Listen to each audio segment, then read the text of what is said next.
Mesdames, Mesdemoiselles, Messieurs, bonsoir. Bienvenue au Parc des Princes pour cette première finale de la Coupe intercontinentale. Vous venez d'entendre l'hymne de l'Uruguay. Voici l'hymne de l'équipe de France, de la Marseillaise, bien sûr.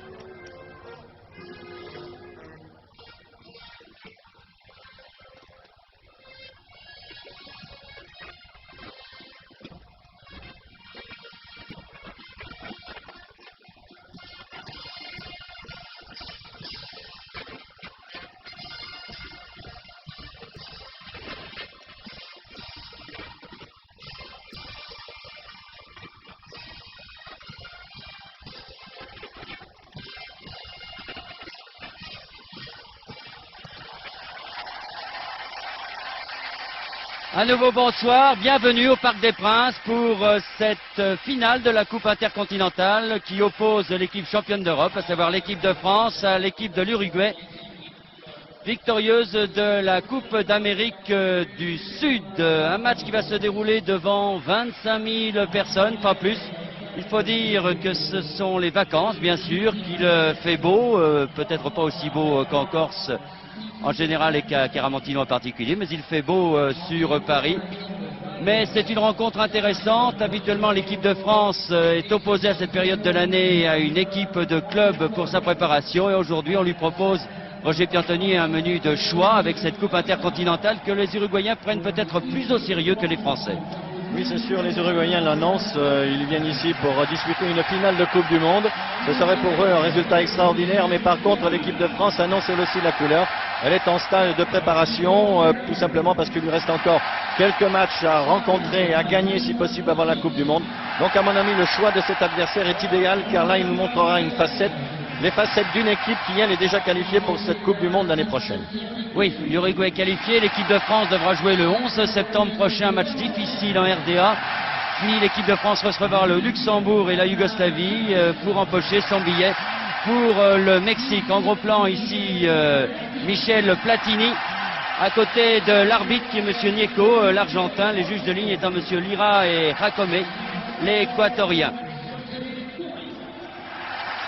Une équipe de France qui va présenter un visage un peu inhabituel dans la mesure où Tigana, Spetch et Amoros notamment sont absents.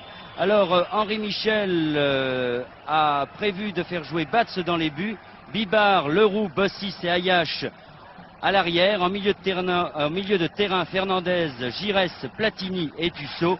Et les deux avants sont Rocheteau et Touré. C'est une attaque inhabituelle. Oui, mais cela ne devrait rien changer, Bernard, à la façon de jouer de l'équipe de France. Pour la bonne raison, c'est que tous ces joueurs dont vous venez de citer de l'équipe de France sont parmi les 15 ou 16 qui peuvent rentrer un jour ou l'autre dans cette équipe de France et sans désorganiser le jeu qui est toujours celui que nous connaissons, la vivacité, on l'espère ce soir, et puis l'improvisation. Et il en faudra beaucoup face à une défense certainement uruguayenne qui sera très difficile car pour les avoir vus jouer quelquefois, je peux vous dire que non seulement ils sont assez durs, mais ils m'ont semblé même moi assez méchants.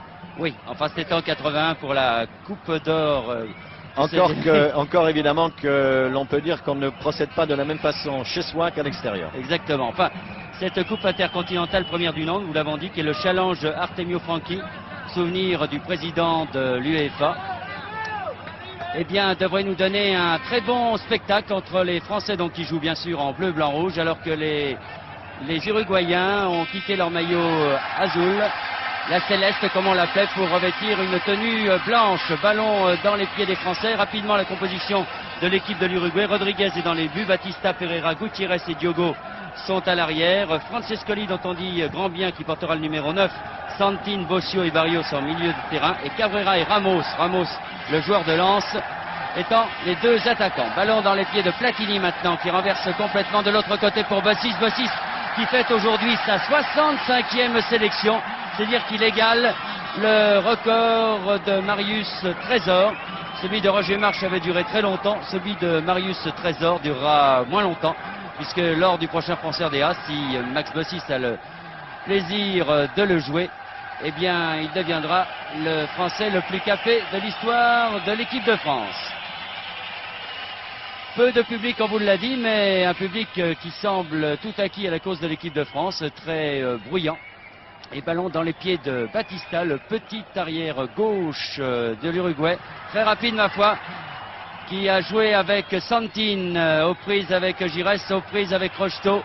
Il s'en tire bien, Santine, et redonne à Batista maintenant Francescoli. Francescoli, dont l'idole est Michel Platini, disait-il, qui a joué, très bien joué, ça. Francescoli encore dans les 18 mètres français. Aux prises avec Max Bossis, qui a décidé de frapper un grand coup. Max Bossis, certains avaient dit que le fait qu'il joue en deuxième division pourrait peut-être lui poser certains problèmes. Et bien d'entrée, il tient à mettre les choses au point. Giresse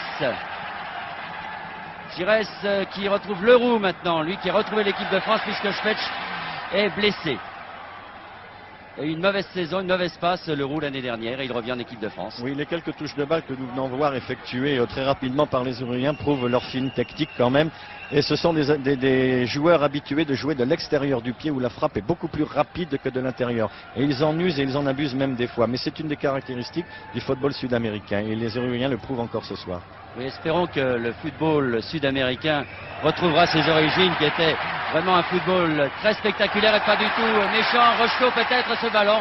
Rodriguez est obligé de plonger.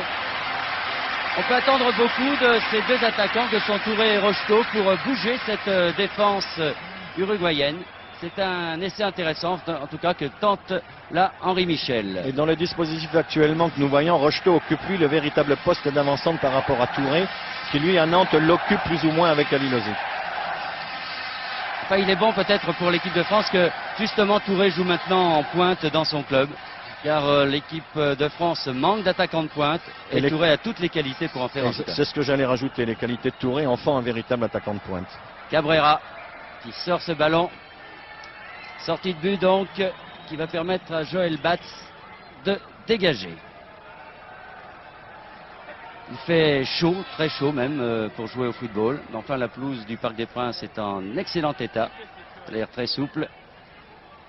Et en tout cas, d'entrée, les Uruguayens ont prouvé qu'ils voulaient jouer au football, semble-t-il. Et on devrait assister donc à un très grand match. Ayash, qui joue arrière gauche aujourd'hui, puisque Amros n'est pas là. Bossis, Giresse. Giresse qui va retrouver Platini. Voilà. Platini pour Rocheteau, très certainement, c'est bien joué. Rocheteau tout de suite. Allez, Dominique. Oh, très beau but de Dominique. Superbe.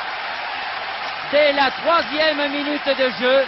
Donc, but de Dominique Rocheteau sur une attaque Giresse-Platini. Un très bon service de Platini. On voit cette action, Roger. Oui, et je dois dire que le ballon de Michel Platini est très bon. Mais il faut dire que Rocheteau a très bien anticipé. Et actuellement, Rocheteau démontre qu'il a, en plus de sa vivacité, de sa combativité qui étaient des atouts qu'il avait jusqu'à présent, une sérénité et disons un calme olympien dans les 18 mètres adverses au moment où il a fallu dribbler le gardien de but pour mettre le ballon au fond des filets. Je crois que Rocheteau actuellement garde, comme je le disais, sa vivacité, mais en plus il voit très clair dans les 18 mètres adverses. Et c'est à mon sens pour ça qu'actuellement il est bien meilleur qu'il y a au moins 5 ou 6 ans.